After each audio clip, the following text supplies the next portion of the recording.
Dear readers and dear friends, welcome to another episode of Roar of Attention. Before we begin, let me issue a trigger warning of the extreme mangling of names and whatnots in the synopsis to come. Today we take a little different turn from our usual fares of established masters of the writing craft and follow a more recently published story.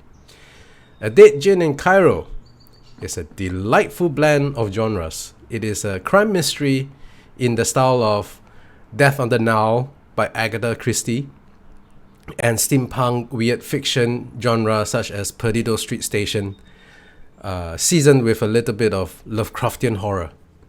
Imagine a wild alternate history where some Arabian alchemists open up some sort of extra-dimensional portal and supernatural creatures and magic began to flow into our world. Sort of as if Abdul Alhazred had succeeded in doing whatever it was he wanted to with the Necronomicon. With the fusion of magic and technology that followed, Egypt became powerful enough to drive the colonial powers out. The world building is wonderfully done, a skillful weaving of different genres into a universe full of its own flavor and identity. Clockwork angels, rampaging ghouls, airships, and jinns set in the backdrop with a Middle Eastern motif influenced by the region's mythology and history. It is exotic, beautiful, and full of atmosphere. The story follows Fatma El-Sharawi, special investigator with the Egyptian Ministry of Alchemy, Enchantments, and Supernatural Entities, who comes across a dead djinn that had been drained of his blood. Together with Inspector Asim Sharif, their investigation led them to brothels, palace, mausoleums, and through the streets of alternate Cairo, where they confront a dark ritual that hints at the shadows lurking in the depths of the Kaf, the other realms of the jinns. A Dead Djinn in Cairo is written by Dexter Gabriel, an American speculative fiction writer under the pen name of Phenderson Djèlí Clark. The story is set in the Dead Djinn universe and serves as an appetizer to A Master of Djinn, the novel that follows after the events of this tale. I'm truly excited to be able to discuss this story with my esteemed colleagues today because this is the kind of story that sits right in my corner. And first, I would like to hear from Anthony. Why don't you start us off? Oh, you want me to kick things off, huh? Yeah. Okay. Let's see. Well, I found this. I'm sort of an on again, off again fan of steampunk. I kind of got into it a few years ago, and it's very Eurocentric, Anglo-centric sort of way. Sort of everything was, if it was steampunk, it was British. Everyone was British. Not that that's a bad thing. I really liked the lore. I liked steampunk as it was, but it kind of, I sort of got bored with it after a time. You can only take so many top hats and goggles, right? But then it's and steam driven things. But then it's, this brought it back to life for me. This story. First of all, it's an alternate history, so it's not necessarily Eurocentric, Anglo-centric anymore. So that was interesting. It added a magic element to it as well. But I believe in the story, the magic was fairly recent in its in it coming to the earth, and fairly within like the century, I think, before the story started. And so so it kind of seemed like it was running concurrent with the steampunk development, or maybe, wasn't quite sure on the timing. I was just kind of sort of swept up in the story. Um, but yeah, I like that they were doing something a little different with the steampunk genre that had gotten a little stale for me. I felt like I felt the characters were well drawn. I felt like the story had a good pace to it. I never felt really kind of bored. I feel like there were moments when it was a bit of an info dump here and there. And I think that's sort of one of the weaknesses of the story, because they're trying to do a lot. It was very ambitious for a short story, even a longer short story, which I feel like this was compared to what we usually read, with a few other exceptions of longer, like novella length stories that we've read. But it was maybe they were trying to do a little too much in the story in terms of world building. There were so many genres happening, like you were saying, XJ, in your introduction. It mixes all kinds of mystery with action and magic and a little bit of sci-fi, steampunk. So it was doing a lot.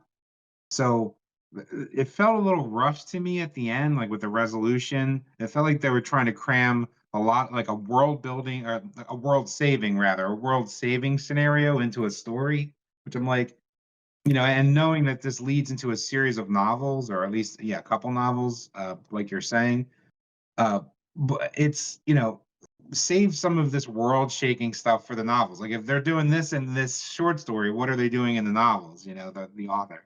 So I'm just like, maybe there was a little too much, too crammed into the story, so the story suffered in terms of necessitating some info dumping, and also sort of rushed completion, rushed resolution to the story.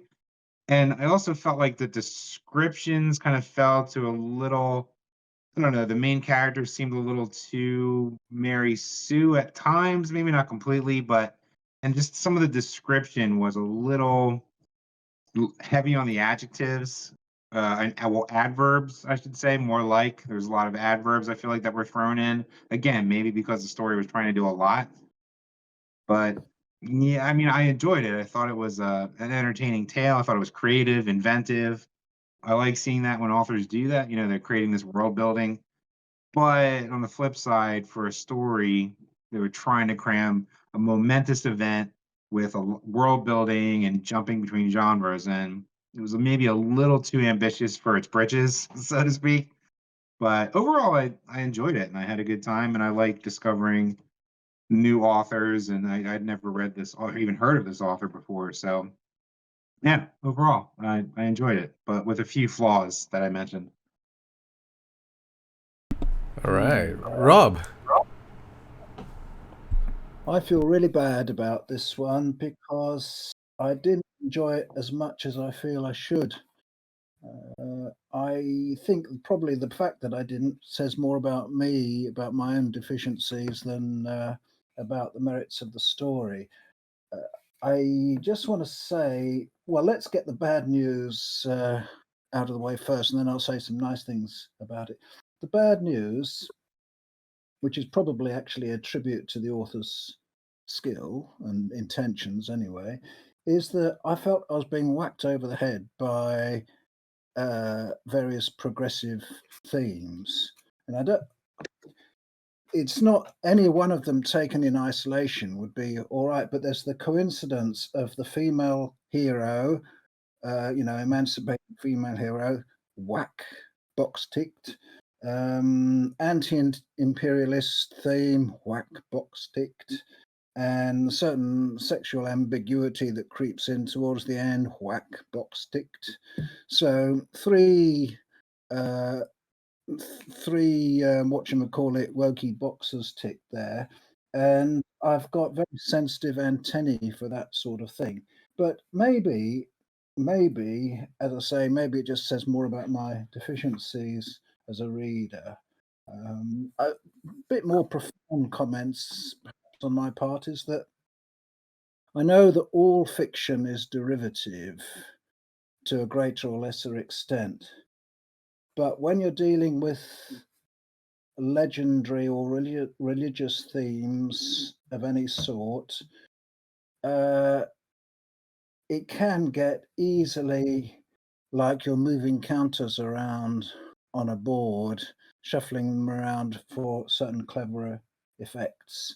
And I didn't really get the feeling that who was it who said about the just quickly shuffling around my notes. One of the yes, I think it was XJ in his introduction said it was full of its own flavour and full of atmosphere.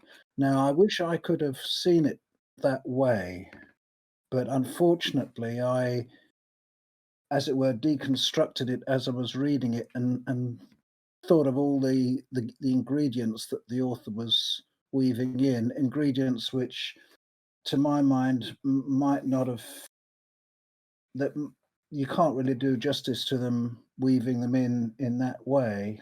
For example, a djinn, to take the title, I like the idea of a djinn, and I'd like to know more about it, but I just didn't feel that it was, doing justice to the idea. I feel very bad saying all this. So, if you want to fire me from the team, I will understand. Why would But we fire you? You didn't suggest the story. oh, that's true. That's So true. does that mean you're gonna fire me? Yeah, I don't think we can actually fire you, XJ. I Hmm, don't think it is possible because hmm, the whole thing suspends its function. But I was interested in what Anthony said about steampunk, which not a very attractive name, but I think I know what he means, the genre. And I find that sort of thing pretty boring anyway, whether it's set, whatever country or culture it's set in. I don't really know why. But I will say this, to start with the good news, that I think that the idea of people opening portals and letting things in to the world that perhaps should have been kept out is a very powerful idea indeed. And maybe someday I'll reread this story with better appreciation. It reminds me that the theme of opening portals reminds me of William Hope Hodgson's The Nightland, which is a far future epic in which the portals have been opened in a big way.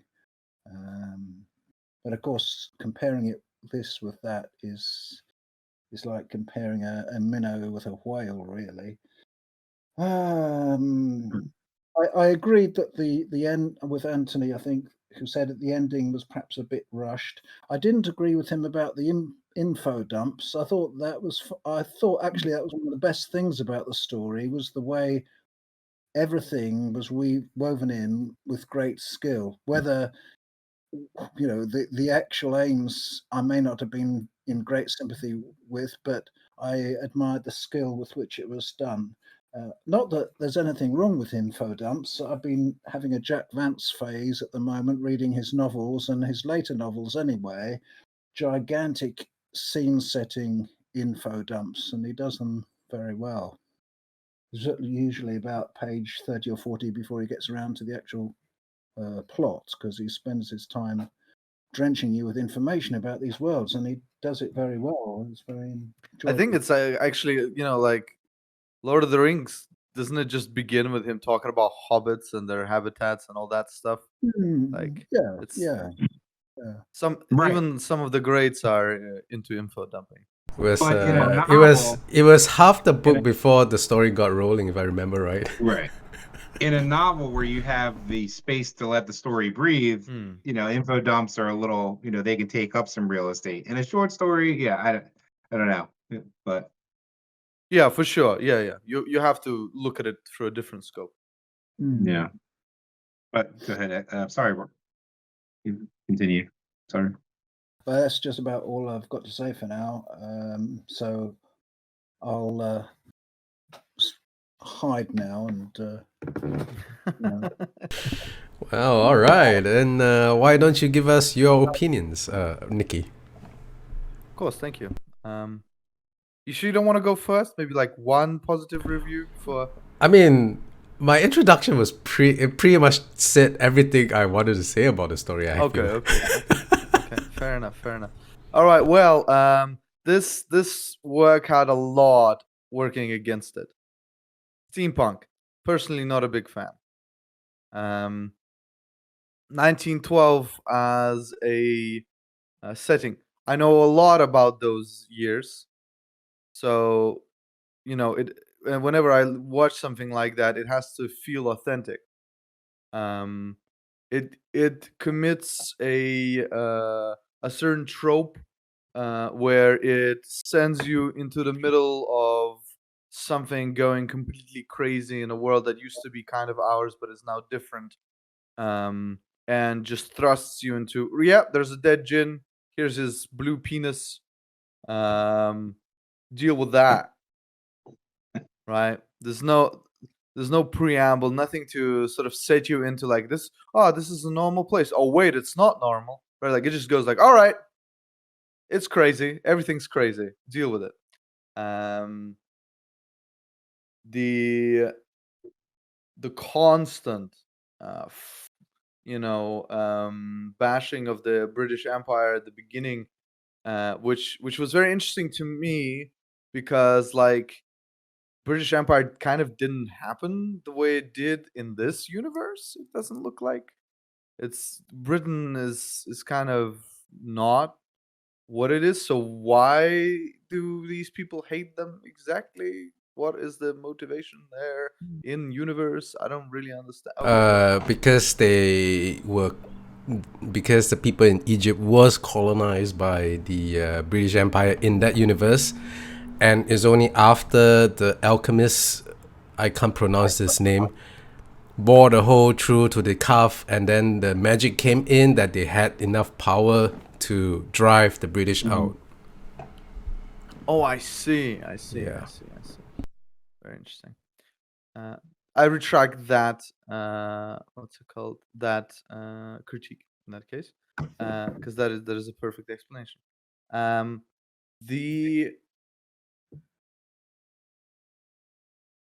The focus of the story should have been the mystery, and it wasn't really. I mean, it was pretty predictable as to what was happening, who did what, and so on and so forth. So it didn't have any twists and turns, and that's kind of to me is the biggest problem. Everything else I just mentioned really could be dismissed, but if it wants to pose itself as a detective story with some interesting investigation going on, that's not really what happens, unfortunately. Everything the stuff I did like was the world building, was this character. I think she is if you close your eyes to the political messages of the story, the characters themselves are interesting to follow, right? If you just look at it impartially, the message itself is cool, right? The angels, maybe they made up the god. Maybe the god doesn't exist at all. And they just, told a lie until it became a truth, and so on and so forth. Great things to explore in fiction. Questions of the beyond that we mortals will never actually be able to seize within our hands. But yeah, as what it pertained to be, the story didn't work for me, and that's really it. Everything else I can forgive because it's simply not made for me. That's what I wanted to say, right? Like with the entirety of what the story had going against it when it came to sparring with me, let's say, as a reader. All of that couldn't, like if I was just giving it a partial review, a review of someone who tried to push away these aspects and just look at the craftsmanship and so on, it still lacks that which is important to a story, and that is, I don't know, a sense of mystery, a sense of intrigue in the plot itself. But as a short story, like a 50-page story that you would find in a role-playing game module to get you into the setting of this universe, yeah, it works very well. But not as a piece to enjoy on a sunny Saturday afternoon, having a bit of whiskey and a cigar. No, unfortunately, it does not meet that criteria. So your main issue with the story is that the mystery, the investigation is not well fleshed out. My main issue with the story is that it gives up a lot of the story to fit in all those cool and interesting aspects of the world to make sure that we see them. And as a result, to me, the actual plot of what's happening felt thinner and thinner until it did not seem to matter. That's a fair criticism. I did feel that the investigation part was maybe not so well laid out, but then I could say a lot about some other detective stories I've read where they spend more time on characters than actually the mystery itself. So yeah, and I would say for me the story leans a little heavier on the weird fiction part than it does on the mystery, which is, I don't know if any one of you had read Perdido Street Station or The Iron Council, anything by China. I'm gonna mangle his name, Mievo, and that China Meeting, his stories are, well, I mean, the plots are pretty thin, but it's his world building that is truly remarkable. Yeah. Anyway, I thought I myself was completely captivated just by the world building, but then that's me. That's like the main thing that I look for in a story. Because to me the world is a character itself, and the story is a very good character introduction, so to speak, to the world, and I like it. Yeah.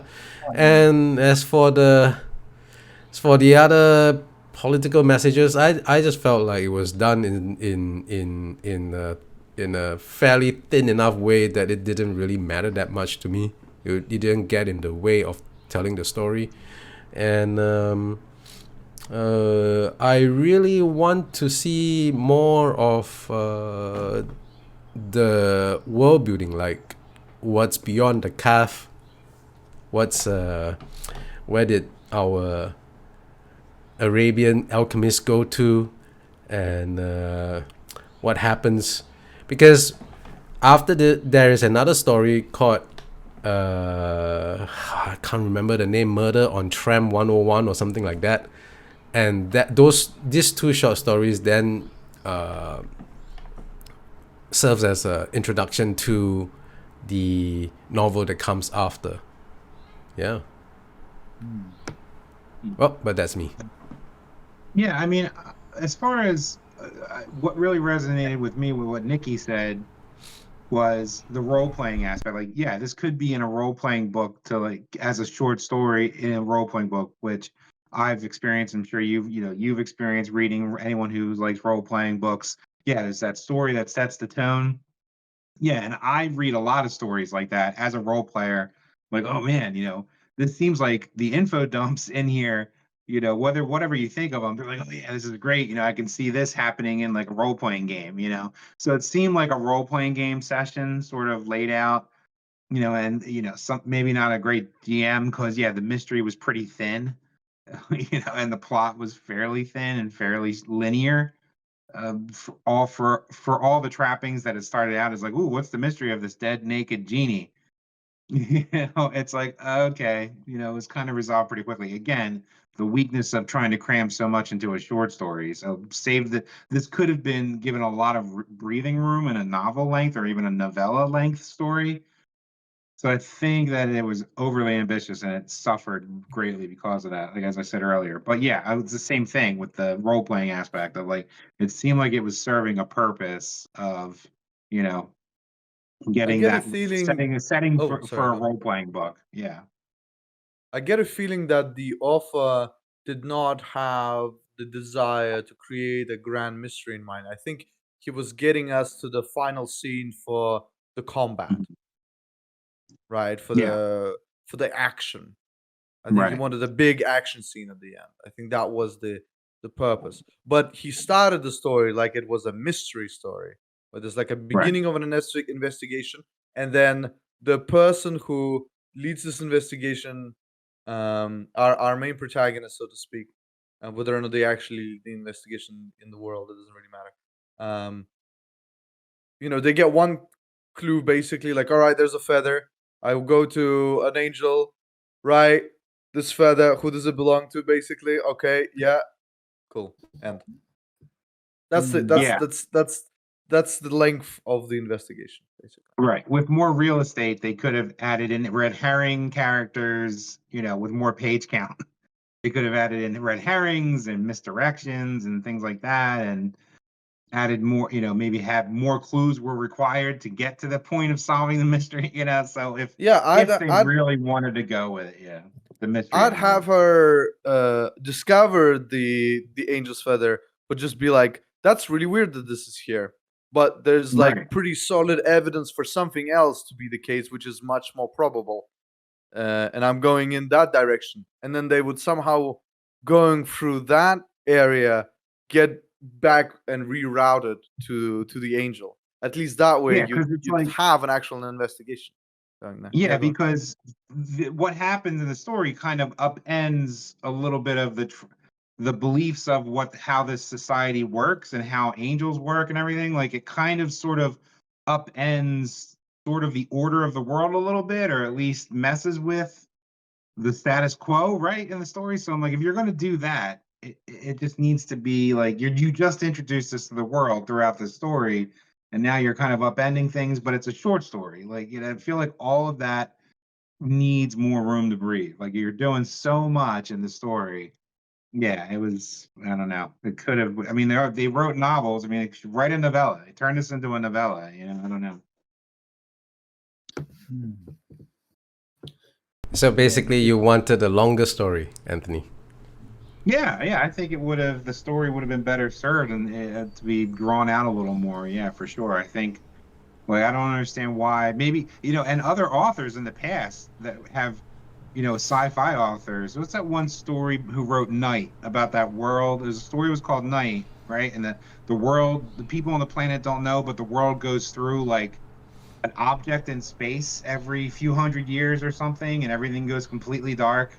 That was originally a short story. I don't know if that was. I want to say. I think that is Nightfall by Isaac Asimov. Yeah, Nightfall. Yeah. Nightfall. Right. Yes. Nightfall. Right. So originally, I think we Nightfall covered that. was a short. Yeah, right. we did that. Okay, I don't think I was in that episode. Yeah, it was a while ago. No, it was a long time ago. Yeah, it was before I joined you chaps. But yeah, so Nightfall was a short story originally, right? And then he brought it into a novella. I'd like to think because he wanted to do more and let the idea breathe, right? And so I'm correct in that, right? Originally it was a short story, yes, and then it became a longer. I think what this story really, the intention of this story is really just to serve as an appetizer, as an opening into this universe. So for that intent, because it did lead to other things, and it eventually led to a book. And if it is something to capture the interest of viewers, of readers, of publishers, then I think it served its purpose admirably. Yeah. It's but like that okay. also leads me to know, but I feel like pieces should be able to stand on their own, though. So it's like, I feel like that's like a symptom of the modern world where everything's so meta and we're so connected with like what an author is doing, and we learn. So it's like, okay, well, like okay, if you want to watch Ahsoka, the Star Wars series Ahsoka, oh, well, what the hell's going on was, oh, well, you didn't watch 5 seasons of Star Wars Rebels. It's like, I'm getting tired of that. Like, I don't want to have to, like, maybe I'm just tired of that symptom of our modern storytelling in media. It's like, oh, well, you don't know what's going on in the show because you didn't read or watch all this back stuff beforehand. I'm like, can't stuff stand on its own? I mean, you could say that of all franchises. Like, what's that? I mean, I don't know. Warhammer. I kind of agree with Anthony. Well, Warhammer is a mess that not even some of the fans understand. I think it's a bad example, to be honest, because it's just so convoluted. I think Anthony. Oh, sorry, go on. Oh no, go ahead. I think Anthony has a good point because, like, I didn't watch Star Trek: The Next Generation or the original Star Trek at the time, and the very first Star Trek that I was exposed to was Deep Space Nine. And sure, it was a bit confusing what the hell what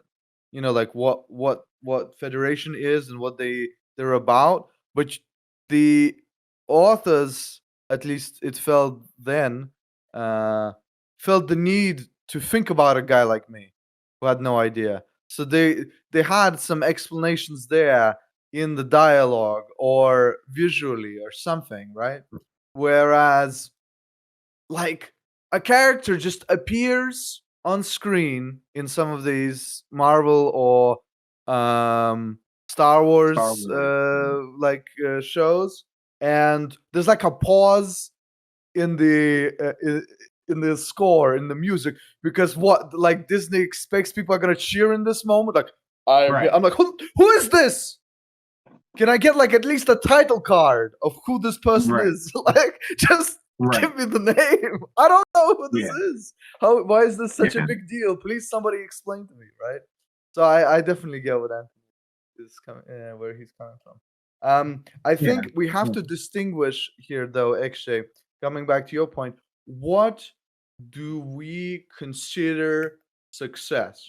Now, if we consider success a monetary, financial, business venture where this person got to publish books and short stories and so on and so forth, then I think it would be silly to say that this story is not good, because clearly it has done all these things for the author.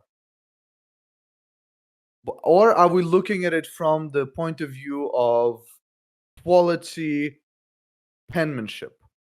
The use of what's it called, of space within the story, the craftsmanship, and so on and so forth. And then I think there's a debate, right? I'm not saying the debate, the answer is it's crap. I'm saying now there's a debate, because if we're going through, well, financially it made a lot of money, man. Have you seen what stuff is making a lot of money right now? Like, I don't know. It's kind of crazy. Well, that's but my that's question. not. What came But I don't first? think that's the point of the story, though. The point of the story. Oh yeah, is, okay. The point of the story is to draw people into this new universe, to interest people in this world. And I mean, like, there are plenty of authors whose Brandon Sanderson is the first thing that came to mind. Nobody reads his books really for the plot. Most people read his books for the world building, you know. And and honestly, like, let's put the financial part of it, because that's not what I was getting at. What I was getting at is I misunderstood you. Getting people interested in his work. The publication was just like a symptom of the interest that the short story had generated, and I think Okay. You're going to say something, that's Anthony? confirmed, like the story came first. Yeah. Before the books. This story was published 8 years and 1 day ago. It was published on the 18th of May 2016. So it can definitively like led to them getting signed up for book series. All right. I don't know what was the order, but I do know that first there was this short story, and then there was another short story, and then that book, A Master of Djinn, came about. Now, I don't know anything about A Master of Djinn. This is a completely new author to me. The story is completely new. And I don't know, maybe A Master of Djinn is a complete flop. I have no idea. Would be interesting to find out. I will say this: despite all my criticisms, I'm not writing this person off at all in any way, shape, or form. I think the way they write world building is good. I think the prose itself is not that bad, even though it has vulgarity and critical political beliefs, which I am of the same mind as XJ regarding this, and that is, like, I don't care what your point is. Don't tell it to me. I don't care. If it's like you really love red pandas. Okay, I get it. Not every book that you make should have a red panda in it. You know? I mean, that's pretty much my criticism about Heinlein. I just hated Starship Troopers just because it was so preachy. Like, I don't give a shit about the rest of the story. I didn't feel that at all. I didn't think that it was preaching. I thought it was being like, this Rico guy really loves the system. That That's what that is so interesting to me because like even the fans of Starship Troopers admit that Highland is preachy. Yeah, I mean the entire point of Starship Troopers, the movie, was because the direction was basically like this preachy stuff. Like I'm gonna mock it in the thing. I know this is the general consensus, but I didn't feel it. Like it wasn't there for me. I thought, wow, this is a really dark dystopian future, and this young man really believes that this is the best way to live. We're fucked. Excuse me for the language. But that's Yeah. the impression I got from reading it. I didn't get it like, oh yes, No, let's I go. mean Highland let's chill." Highland is unapologetically political and very course, very of course, preachy. Like course, all yes. his fans admit this is his problem. Well, That's to right. them it's not a I'm- problem. I'm not trying to claim it's not. I was just sharing my personal experience. And so the interesting thing to me was that you were not sensitive, like both you and Robert were not sensitive to that part of Highland at all, but this stuck up to you. That- Well, I was slightly sensitive to it, I must admit, in Starship Troopers.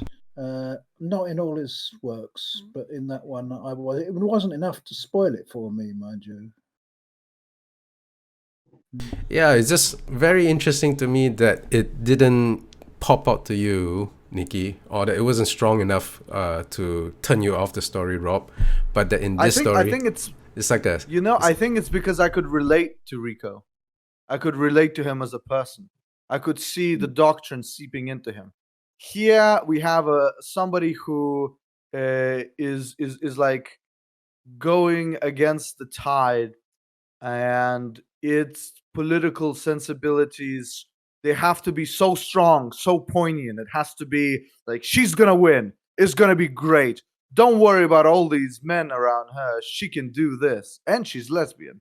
And it's like, all right, I don't mind any of that stuff, but why do we have to have it in every story that I'm reading today? Like, that's about really it. It's that's just boring. the well, I mean, is that every story I've read today? I think a lot of the I'll give you a couple of examples of the current media that kind of has this story going for it. I mean, half of the Star Wars shows have all that stuff in them.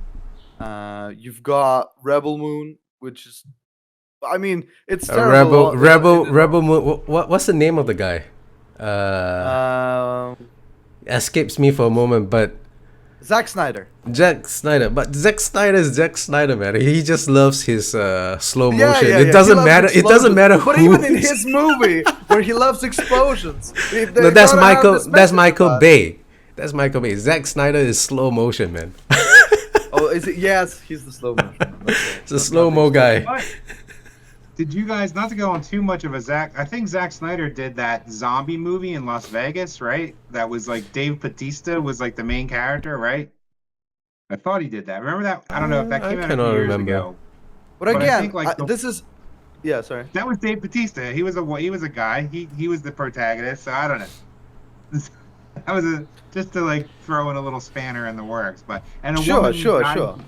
The main character in that movie, the female lead in that, kind of, not spoiler alert, kind of thing, dies pretty gruesomely, like most of the way through the movie. But anyway, but yeah, it was a really kind of like wacky movie. It was kind of actually funny in its own way. But I'd recommend. I forget the exact name of it. But You can't remember the name, but it was made by it's some Zack Snyder. zombie movie. Yeah, like it's a zombie movie in like post-apocalyptic Las Vegas or something. Dave Bautista. I don't know. I think it's Zack Snyder. Sounds movie. awesome. Irregardless, Anyway. Yeah. I don't know. Irregardless of all of the stuff that's currently going on in the media or the politics of it, I preface it at the beginning that this is not for me. This was not made for me. I'm not meant to enjoy this. Okay, I'm not mad at this because, like, how dare they should have done this better, because they should have made this for me. Not at all. Please, I have a lot of things as me, as a person who I am, to enjoy. This is for someone else, and I'm more than happy that they have this work. right? There's Yeah. nothing to do with that. I wanted it to be this way, and it has to be. It's just not for me, and that's okay. Just like I'm sure a bunch of other people would just be like, man, you watch Mortal Kombat, that 1995 movie? It's so cheesy and stupid and filled with macho bullshit. And I'll be like, Yeah. yeah, it's not for you, it's for me. And that's Right. okay. I have to send you guys yeah. I have to send you guys a link to a video that someone was making fun of. There was this video of this guy who was going off on making fun of Conan as like, he was really this guy making fun of Conan or critiquing Conan, current day within the last couple of years was really kind of doing the toxic masculinity like thing.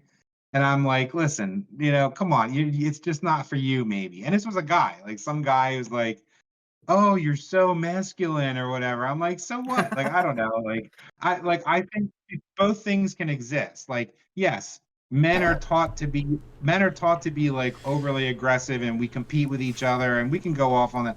But also it's okay to like exhibit those traits as long as you're not a total asshole about it. Like, I don't know. Like you can be a strong person. Well, I male or mean, I female. will definitely agree with Nikki. There were some stories that we covered that was totally not for me. The two kinds of fools, was that it? The very first Warhammer story we covered. Yeah, where they fought Tyranids on that giant spaceship. Yeah, and that killed was everyone? totally not for me. It was so Yeah. gory. I'm like, this is gratuitous. Bleh. Yeah. It was like, Like, there I was can no see what story. you're And I saying. think Rob, if I remember right, Rob's reaction was pretty close to mine. Yeah. Yeah. So, yeah. I agree. Sometimes things are not for you, right? It's like you're not the intended audience, especially these days. Exactly. So it's like it's whenever we say, is something woke then, or is it just not for you? You know what I mean? Like maybe it's not woke. Maybe it's like this is meant for someone who's like a different gender than me. I don't know. Yeah, and same. I would say the same for, I guess, Starship Troopers. That story is just like, oh my god, never let my eyes cross it again. Totally not for me. Read it every week. But But back to the story. Oh wait, you Back were to going the to say story. you were going to say something, Nikki, please. yeah, so to reiterate another point, I also don't think that the story has to be made for me in order for me to enjoy it. And I listed at the beginning, right, all these things that kind of were fighting against me enjoying it. But they all wouldn't have mattered if the story was actually interesting. If the plot wasn't paper thin. That's really it, right? I really want to reiterate that so that it doesn't seem like, oh, he didn't like it because she's lesbian or something. It doesn't matter what the character is. They are a human, and it's interesting to follow humans no matter what they do and who they are and what kind of views they have. But if what's happening with them isn't interesting, you lost me. Right. There you go. Agreed. All right. Well, I think we probably came to the conclusion. Nikki basically had a pretty nice way of ending the whole thing, again, I think. So, I guess it comes down to the scoring, part of our traditions. Why don't we start with the lowest score, Robert? I'd like to give it 2 scores, really. My personal enjoyment score is very, very close to 0, but my respect for the author's skill score is much higher, perhaps 6 or 7. So you can, take which one of those you like. I think there are some very interesting issues raised by the story. I think that I'm more on XJ's side than Nikki's as regards the importance of world building as opposed to plot, even though in a detective story its plotting is supposed to be particularly important. I'm not so sure that in practice it always is, because sometimes you can have a really nice detective story where the detection is a kind of flavor rather than something to be taken too seriously, and this could have been But the in- case. in those cases, it's usually regarding either established characters. You just want to see what Sherlock Holmes is up to, or Poirot, or whatever. Yeah, Right? Like you yeah. have to have some sort of a background there to keep you. Right. Yeah, exactly. That's one of the big issues raised by the story. You taking the words out of my mouth, really. So anyway, that's why I'm giving it 2 scores, because it's too difficult to give it just 1 score. But come on, give us your score for your personal enjoyment of it. Oh, I'll give it 2, I think. All right, well, Nikki. I'll give it a solid, well-deserved 6.5. I think it did a good job at making the universe seem interesting. I think the characters have potential. All it needs to do is work on actually being a story, and then it would be great. Anthony, how about you? I think I'll give it a 6. I think, again, seeing it from a role-playing perspective, like I've kind of run into, as fascinating as some of the world building is, I kind of feel like I've run, and as glad as I was that it was not Anglo-centric and they did something different with it, I still feel like, I can kind of see where maybe this monster came from. Like, so it's not like it's quite derivative, but I'm like, I guess I've just been exposed to so many D&D creatures over time that I'm like, okay, I see what you're doing. I see how this creature came about. So I don't know. I feel like the strength of the writing was decent enough to buoy my score with this, and I think like it's just suffered with just too much and too little space. But I admire their craft and their ability in the world building to a point, but it only gets me to about a 6 for this one. Well, as for my score, I'm giving it a 8.5, and because the world building is, this is my kind of story, man. Yeah. It's totally my kind of story, and the world building is just amazing to me. It's I wouldn't call it exactly original, but I would say that the way it is blended together is very skillful. And I would say that the criticism about the thinness of the mystery crime thing is quite valid. On the other hand, I'm not impressed with a lot of Agatha Christie's mystery myself. So it's like to me, it's like not many people can hit the high note of Sir Arthur Conan Doyle. It's even the 2 Weird Tales. What was it? PD James, PD whatever.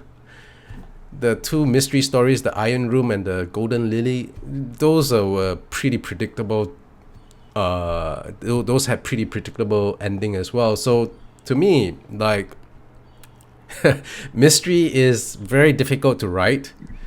Very few people hit Sir Arthur Conan Doyle's level. Agatha Christie to me is not so much a mystery writer as she is a drama person. But to me, what really ties this with Agatha Christie is the flavor she created with Death on the Nile and Murder on the Orient Express, which is which happens to be that time period. It's a very evocative period piece, and Dead Djinn and Cairo managed to borrow that atmosphere quite well, I felt. And I would say for a person who absolutely loved Perdido Street Station, this is an amazing short story, a great introduction into a universe. And I'm going to be honest, man, Perdido Street Station as a book is really hard to read. Yeah. China Miéville had a way with words that is, he loves his run-on sentences, and it is very difficult to read. Same thing with Steve Erickson, I think that's his name, the Malazan Book of the Fallen. Man, that was also very hard to read, but damn, the world building was just blows my mind. All right, well, that's all I have to say, and thank you guys for reading my suggestion. I really appreciate it. And dear readers, dear friends, thank you for giving us your attention. If you like what we have covered so far, please follow up the book. Okay, before I even get to that, please give this story a try. And if you liked it, please read the rest of the book. The short story is free on Tor. I think I will include the link in the comments description below. And if you like what we discussed today, please give us a like and subscribe and all that. Yeah. Until then, have a great one.